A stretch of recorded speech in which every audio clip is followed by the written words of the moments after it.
हालिया चंद दिनों में मुख्तलिफ़ शिद्दत और नोयत के जो ज़लज़ले के झटके महसूस हुए हैं, उसने इस ज़रूरत को ज़्यादा उजागर किया है कि हम इसके बारे में हिफाजती तदाबीर लोगों को बता सकें कि ज़लज़ले की सूरत में उन्हें क्या करना चाहिए।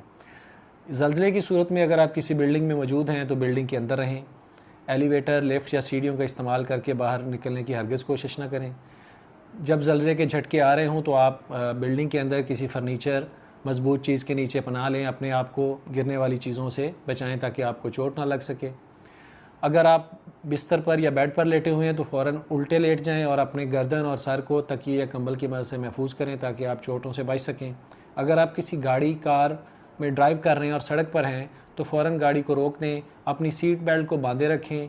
गाड़ी कोशिश करें कि किसी बिल्डिंग, किसी दरख्त या बिजली की तारों के नीचे ना हो और उस वक्त तक गाड़ी के अंदर रुके रहें जब तक कि झटके ख़त्म ना हो जाएं।